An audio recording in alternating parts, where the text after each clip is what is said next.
This is Carolina Ghost Towns, a podcast about the vanished towns and lost communities in South Carolina, North Carolina, and maybe a few other places. I'm your host, Tom Taylor. Early settlers seem to have had a fondness for their places of origin.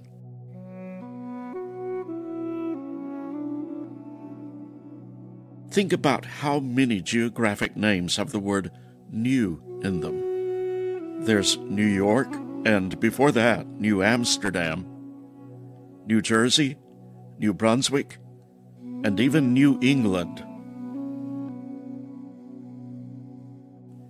Here in the South, we've got lots of examples. There were a whole string of cities along the Savannah River Valley that bear the names of cities in Europe. In South Carolina, we had Hamburg, and then there's the Scandinavian collection of Denmark, Norway, and Sweden.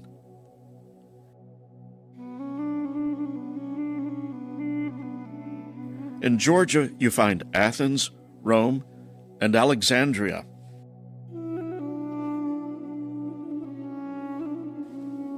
In today's episode, we look at 3 of these cities, now lost to the depths of Clark Hill Reservoir, aka Lake Strom-Thurmond.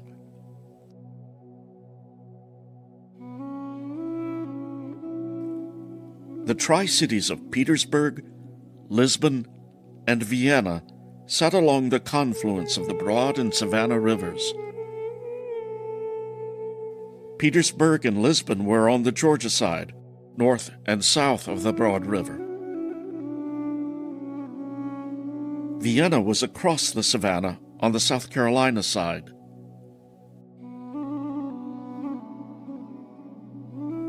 These 3 cities made up a major urban area in the early history of the United States.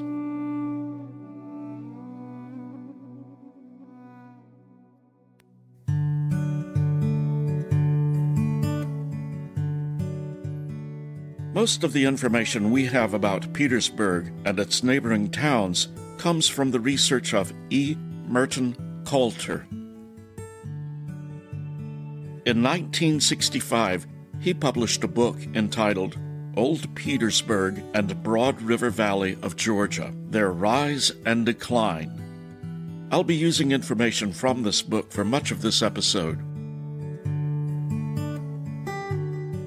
Colonial Georgia was confined mostly to the coast due to treaties with Native Americans in the northern part of the colony.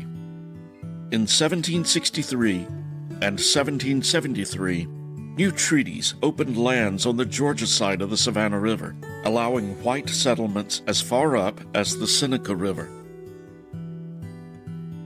Sir James Wright, the last colonial Georgia governor, established a fort on the peninsula formed by the confluence of the Broad and Savannah rivers. Wright named the fort for himself, Fort James. One of his benefactors in England was the Earl of Dartmouth, so he proposed changing the name of the Broad River to the Dart River. It didn't stick. Okay, that was a bad pun. He did lay out a town above Fort James to be called Dartmouth. Naturalist William Bartram visited the peninsula in early 1776 and described the fort. He said that it covered, quote, about an acre of ground, and that swivel guns were mounted on the second story of the bastions, and that there were loopholes breast high for small arms along the walls between the bastions. The commander's house was a, quote, good building, flanked on each side by officers' quarters and barracks for a garrison of about 50 rangers, including officers. Each having a good horse well equipped, a rifle, 2 dragoon pistols, and a hanger, besides a powder horn, shot pouch, and tomahawk.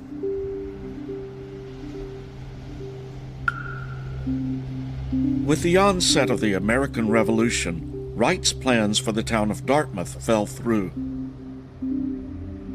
It wasn't until after the war that settlers were once again encouraged to make their homes in the Savannah River Valley. One group of settlers from Virginia included a man with a wonderful name of Dionysius Oliver.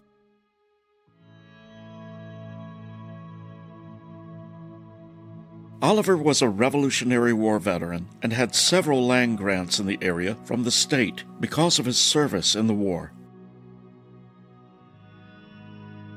Oliver, along with other settlers, soon found that they could grow and sell tobacco.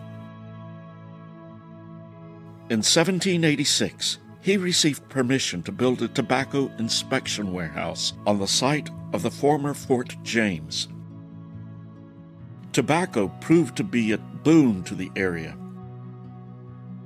Instead of Dartmouth, the new settlers named the town Petersburg, for Petersburg, Virginia, their former home.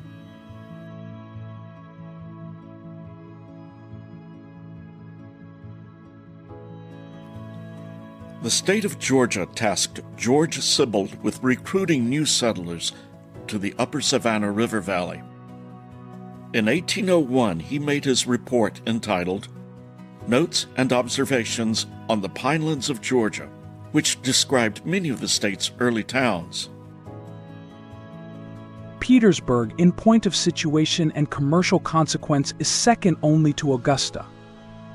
It is situated on a point of land formed by Broad River, where it empties into Savannah River, is a handsome, well-built town and presents to the view of the astonished traveler a town which has risen out of the woods in a few years, as if by enchantment.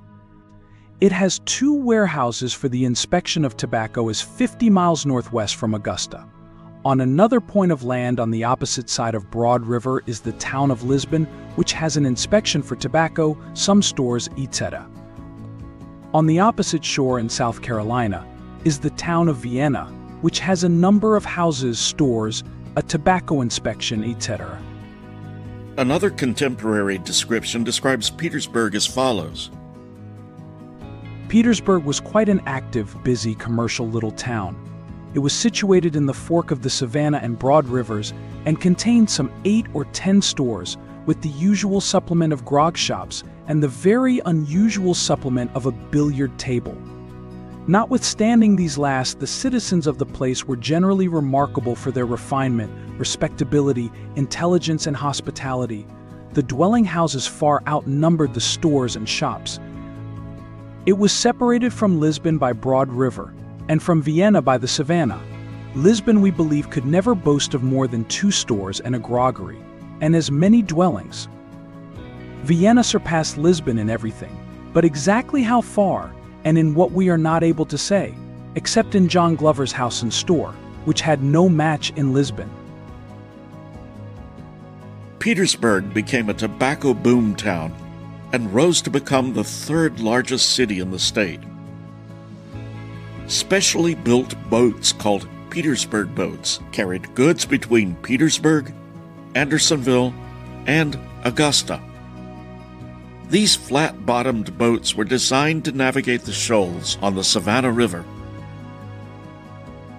According to the North Georgia Encyclopedia, Petersburg had, quote, a post office, which began service in 1795, a newspaper, the Georgia and Carolina Gazette, which began publication in 1805, several mercantile firms and businesses, a number of taverns, a town hall, a jail, in addition to a number of residences.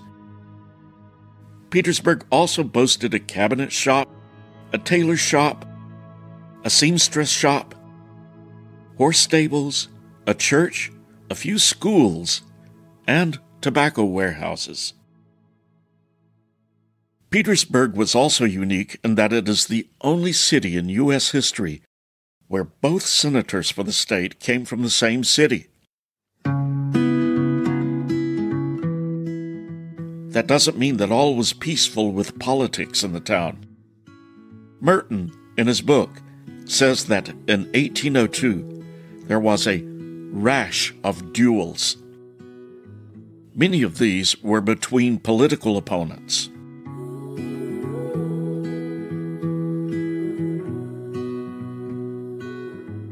As for Lisbon and Vienna, using modern terminology, these were little more than bedroom communities for Petersburg. Lisbon was in Georgia on the other side of the Broad River. This town was laid out in 1787 by Zachariah Lamar at about the same time as Petersburg, but it never attained the same status. Vienna was in South Carolina, on the other side of the Savannah River. While it also had tobacco barns, it was known more for its lumber industry. These communities were connected to each other by ferries. Vienna's claim to fame was that it was the original home of the famous academy founded by Dr. Moses Waddel. There will be more on that institution in a later episode. Vienna was also the site of the last duel in the area. By the time of the duel in 1851, dueling had been outlawed in Georgia, but not in South Carolina. J.M. Smythe was enraged over an article published about him in an Augusta newspaper by a Dr. Thomas. The two Augusta residents decided to cross the Savannah to settle their differences. The incident even made it into the New York Times. A 2013 article in the Augusta Chronicle described that duel.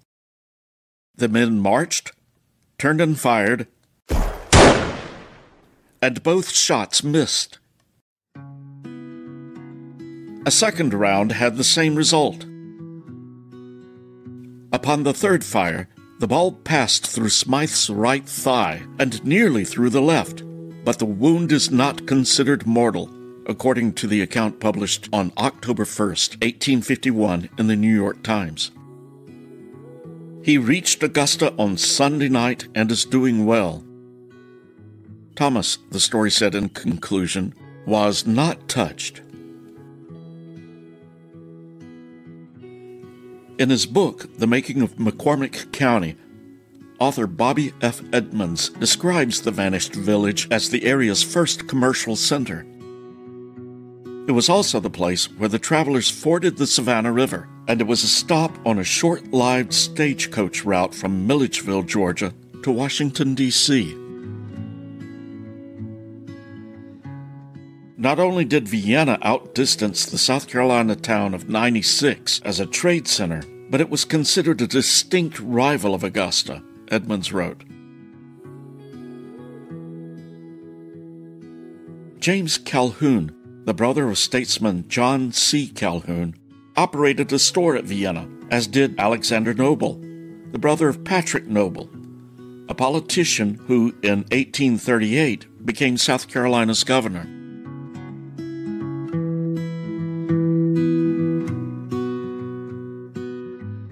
The Tri-Cities of the Broad and Savannah Rivers didn't survive very long. Yellow fever hit the area. But the biggest problem was a shift in commerce. Cotton replaced tobacco as the dominant crop. The tobacco inspection warehouses were no longer necessary, so Petersburg's primary business started to die out. Prices for plots of land in the town dropped considerably by 1820. Transportation also shifted from river traffic to rails, bypassing the river valley. Vienna was the first to go. When Moses Waddell's academy moved to nearby Willington in 1806, the town pretty much died out. By 1854, there were only 3 families living on the Petersburg Peninsula. Petersburg's post office closed, but Lisbon's post office stayed open at least until 1855 to serve the regional farming communities. Even after Petersburg ceased to be a viable city, its namesake Petersburg boats continued to carry cargo between Andersonville and Augusta. In 1952, with the completion of the J. Strom Thurmond Dam, the waters of Clark Hill Reservoir, later renamed Lake Strom Thurmond, covered the locations of the three towns.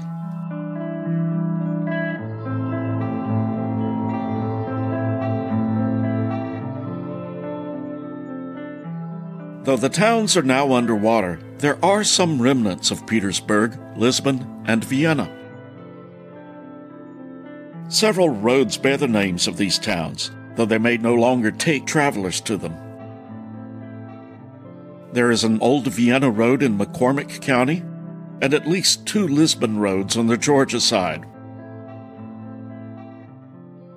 North of the peninsula, on the main highway, there is a Petersburg fire station, a modern building named in honor of the town.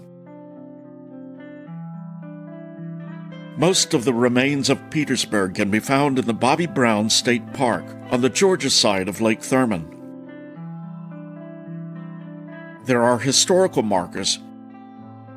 At low water levels, visitors can see old bricks and remnants of the town.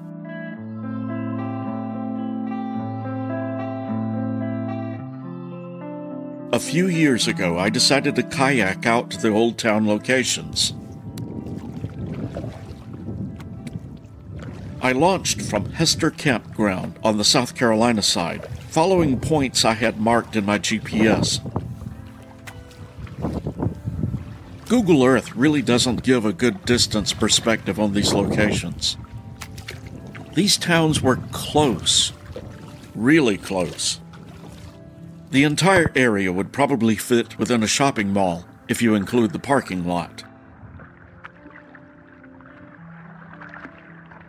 Frontier towns were quite small by our standards. As I sat in my boat atop the coordinates for Vienna, I was surprised by how close I was to the bank and how close I was to the other coordinates. I'm not really sure what I was expecting. Would ghosts rise to greet me from the depths? Would there be a tremor as I reached the coordinates? Nope, nothing but stillness. Yet, looking at the shore, I could imagine a farm or perhaps a church with a cemetery along the pine-covered bluff. Even with the heart of the town now underwater, there had to be activity in the area that was not inundated. I looked back upriver with a view of all these town sites. I could imagine ferries crossing the rivers, which would be much narrower than the present-day open water of the lake. My next step was Lisbon. The underwater location is now just off of a peninsula, but back then, it would have been just at the base of another ridge. As with Vienna, there was nothing much to see except a strip of land occupied by seagulls. Across the Broad River Cove, I paddled over to the Petersburg Peninsula, now Bobby Brown State Park. Scattered along the shore below the high water mark were bricks, lots of them. I had seen squarish rocks and rocks with sharp angles earlier, but these were unmistakable. They were of uniform size and distributed in such a way as to make me think that they were part of paving or of a structure rather than a random scattering.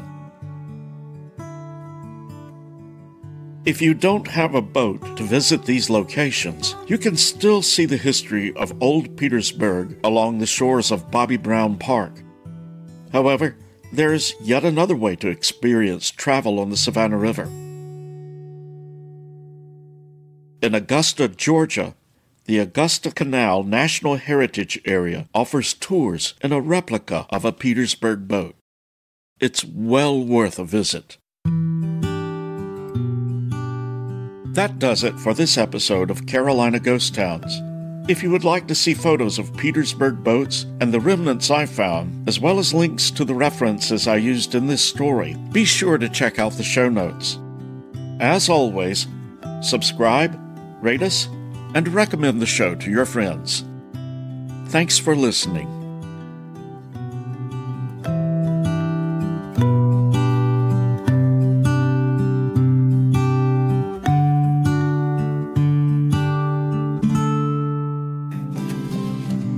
In this southern ghost town, we found a story untold. In the shadows of the past, we unravel, secrets unfold. With each step we take, we journey back in time. In this southern ghost town, we leave our footprints behind. Thanks for listening. The opening music was composed by Lex FM, with additional music from Pixabay. The song Southern Ghost Town was generated by Suno AI. All other music was composed and recorded by me, Tom Taylor. Carolina Ghost Towns is a part of the Random Connections empire. It's pretty much a one-man show, so I wear all the hats, including producer, writer, researcher, sound engineer, publicist, and bartender. If you like the show, please subscribe on your favorite pod venue and be sure to give us feedback. If you have questions, comments, or ideas for the show, you can reach me at carolinaghosttownspod@gmail.com.